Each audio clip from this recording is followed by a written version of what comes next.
Hello friend, my YouTube channel study with Barman में आप सबका फिर से स्वागत है। फ्रेंड, आज से आपकी क्लासेस स्टार्ट हो जाएंगी मुख्य सेविका की। तो चलिए देखते हैं आज का क्लास। आप लोग कमेंट करके बताइएगा कि आपकी तैयारी कैसे चल रही है, और साथ ही अपने आंसर भी कमेंट करके बताइएगा कि कितने आंसर आपके सही हो रहे हैं। तो चलिए देखते हैं आज का पहला क्वेश्चन। आज का हमारा पहला क्वेश्चन है, शिशु के लिए सर्वाधिक महत्वपूर्ण आवश्यक वसीय अम्ल है। आपको बताना होगा कि शिशु के लिए जो सर्वाधिक महत्वपूर्ण आवश्यक वसीय अम्ल है वो कौन सा है। ऑप्शन देख लीजिए, लिनोलेनिक अम्ल, लिनोलेइक अम्ल, आर्किडोनिक अम्ल या फिर उपरोक्त में से कोई नहीं। तो आपको बताना है कि जो शिशु के लिए सबसे महत्वपूर्ण वसीय अम्ल है यानी फैटी एसिड जो है वो कौन सा है, आपको ये बताना होगा। तो कमेंट करके बताइए इसका राइट आंसर। इसका राइट आंसर होगा ऑप्शन सी, आर्किडोनिक अम्ल जो है वो शिशु के लिए सबसे महत्वपूर्ण है। राइट आंसर ऑप्शन सी रहेगा। हमारा अगला क्वेश्चन है क्वेश्चन नंबर 2। परंपरागत हिंदू समाज में विवाह के उद्देश्यों का सही क्रम क्या है। ये आपके सिलेबस का ही टॉपिक से क्वेश्चन लिया गया, जो विवाह से संबंधित आपका टॉपिक है उससे लिया गया है। तो आपको बताना होगा कि जो हिंदू समाज है, परंपरागत हिंदू समाज है, उसमें विवाह का उद्देश्य का जो सही क्रम है वो कौन सा है। ऑप्शन है प्रजा, धर्म एवं रति, रति धर्म एवं प्रजा, धर्म रति एवं प्रजा या फिर धर्म प्रजा एवं रति। तो हिंदू समाज में जो विवाह का उद्देश्य होता है उसका राइट आंसर ऑप्शन डी होगा। यानी सबसे पहले ये धर्म को इसका जो उद्देश्य होता है वो धर्म से होता है, यानी धर्म को बचाना, धर्म के अनुसार ही विवाह होता है। उसके बाद प्रजा के हित के लिए, और तीसरा आपका है रति, यानी जो काम वासना या कह सकते हैं। तो इस पर का राइट आंसर ऑप्शन डी रहेगा। इन तीनों के उद्देश्य के लिए विवाह किया जाता है हिंदू समाज में। अगला क्वेश्चन है हमारा क्वेश्चन नंबर 3। सेवा विवाह का प्रचलन निम्न में से किस जनजाति में पाया जाता है। ये आपके उत्तर प्रदेश की जनजातियां हैं। आपको बताना है कि जो सेवा विवाह होता है वो किस जनजाति में पाया जाता है। ऑप्शन है कुकी, थारू, बिरहोर या फिर भोटिया। तो आपको बताना होगा इस क्वेश्चन का राइट आंसर, यानी सेवा विवाह का प्रचलन किस जनजाति में है। तो इसका राइट आंसर है ऑप्शन सी, बिरहोर जो जनजाति होती है उसमें सेवा विवाह का प्रचलन सर्वाधिक पाया जाता है। अगला क्वेश्चन है क्वेश्चन नंबर 4। ये आपका थोड़ा मिस्टेक हुआ है यहाँ पर। ये आपका जनसांख्यिकी है।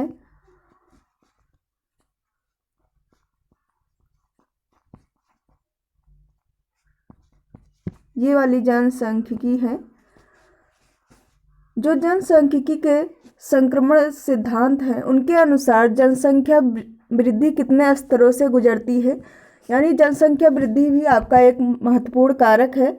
तो आपको बताना है जो जनसांख्यिकी के संक्रमण सिद्धांत है वो किन स्तरों से गुजरती है। ऑप्शन है 2 स्तर, 4 स्तर, 3 स्तर या फिर 5 स्तर। तो इसका राइट आंसर रहेगा ऑप्शन डी, यानी 3 स्तरों से गुजरती है आपकी जो जनसांख्यिकी संक्रमण सिद्धांत है। ऑप्शन सी राइट आंसर रहेगा। अगला क्वेश्चन है क्वेश्चन नंबर 5।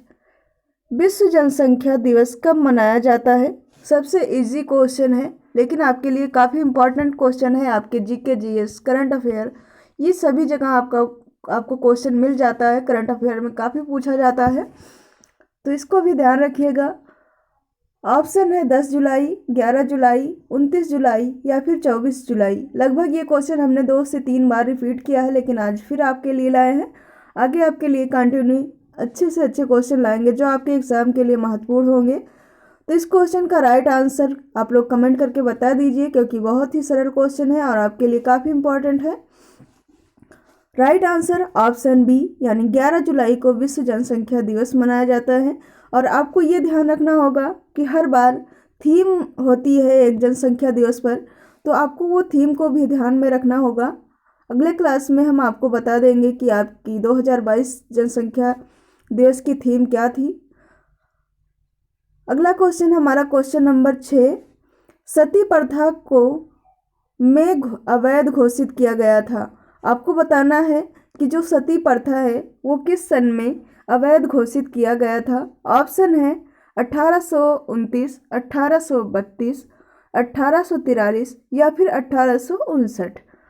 इस क्वेश्चन का राइट आंसर होगा ऑप्शन ए, 1829 को जो है वो सती प्रथा को अवैध घोषित किया गया था। ये बहुत ही अच्छा कानून बना था। अगला क्वेश्चन है क्वेश्चन नंबर 7, निम्न में से कौन सा पूर्ण गरीबी से संबंधित नहीं है। आपको ये बताना होगा कि निम्न में से कौन सा है जो पूर्ण गरीबी से संबंधित नहीं है। ऑप्शन है गरीबी रेखा, डिप्रीवेशन इंडेक्स, जीवन की मूल आवश्यकताएं, मटेरियल डिप्रीवेशन। तो आपको बताना होगा कि पूर्ण गरीबी से संबंधित कौन सा नहीं है।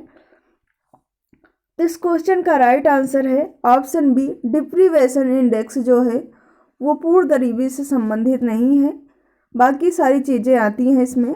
अगला क्वेश्चन है क्वेश्चन नंबर 8, निम्न में से कौन सा सामाजिक नियंत्रण का उद्देश्य नहीं है। ऑप्शन है समाज में समरूपता, मजबूती और निरंतरता लाना, सामाजिक संगठन में स्थिरता और एकरूपता लाना, सामाजिक विद्वेष का विस्तार, सामाजिक और मानवीय मूल्यों को स्थापित करना।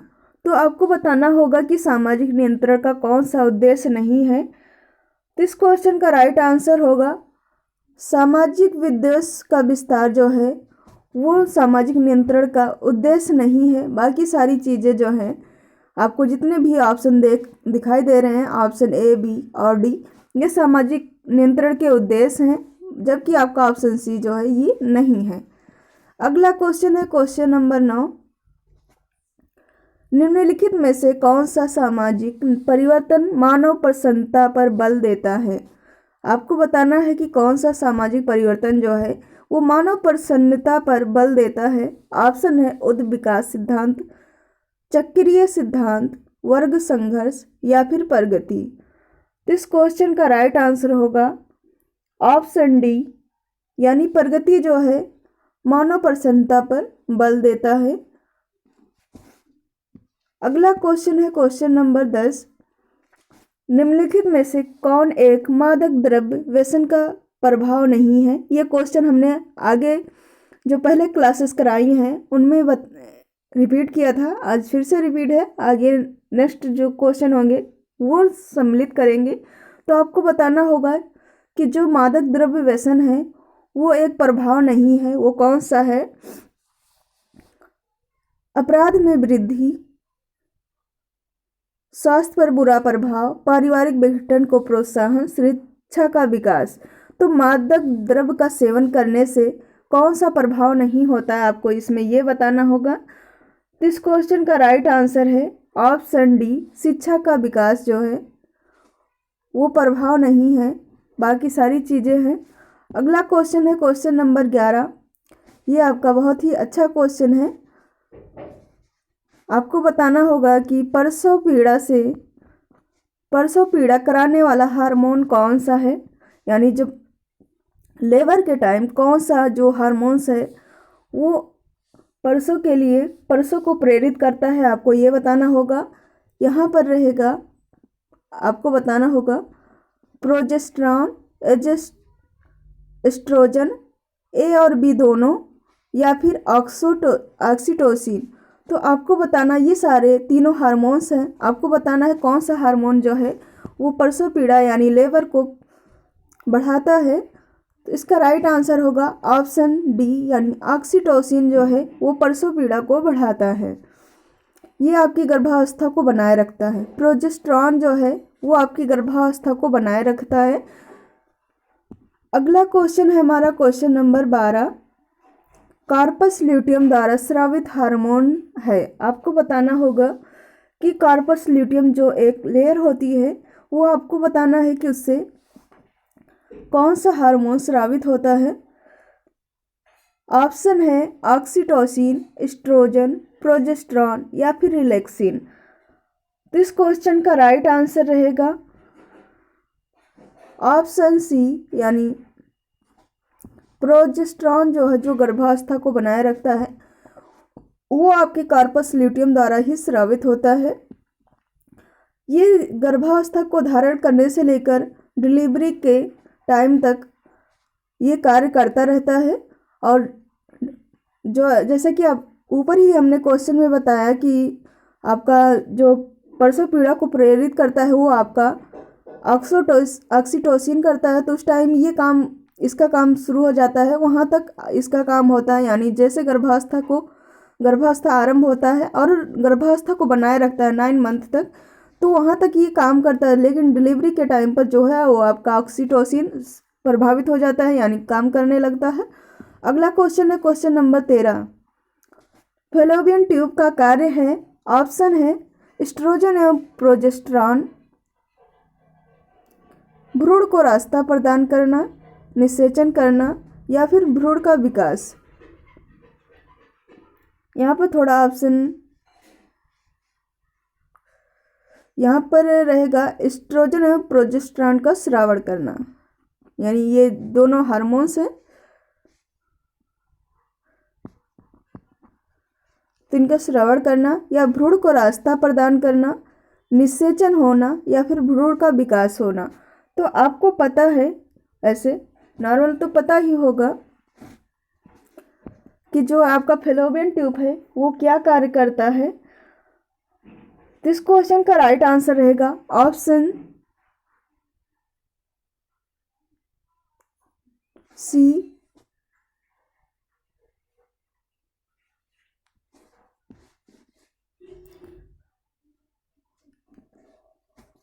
यहाँ पर होगा।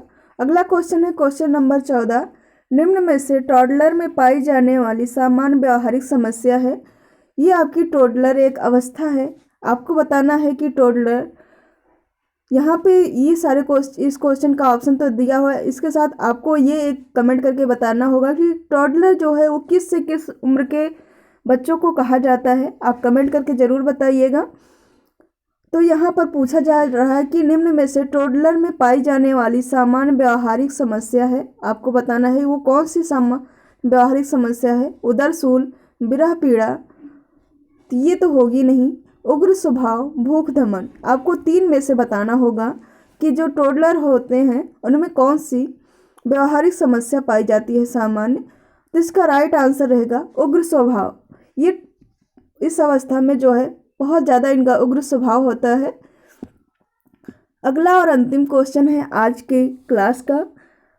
5 से 7 वर्ष की आयु के बच्चों में पाया जाने वाला सामान्य आदत संबंधी विकार है। ऑप्शन है मिट्टी खाना, हकलाना, पेशियाँ सिकोड़ना, नाखून चबाना। तो 5 से 7 वर्ष के बच्चों में पाया जाने वाली सामान्य आदत है, सामान्य आदत विकार जो है वो है आपका हकलाना। ये बच्चों में कॉमन पाया जाता है, ये समस्या देखने को मिलती है। कभी कभी कुछ बच्चों में तो काफ़ी एज तक हो जाती है, जैसे 10-12 वर्ष तक भी देखने को मिलती है, लेकिन सामान्यतः बच्चों में ज़्यादा टाइम तक नहीं होता है, वो ठीक हो जाता है। तो आज की रही है हमारी क्लास। 15 क्वेश्चन थे आज की क्लास में। कल से आपके 20 क्वेश्चन कंप्लीट रहेंगे। तो कमेंट करके बताइएगा कि राइट आंसर आपके कितने बन रहे हैं। मिलते हैं नेक्स्ट क्लास में।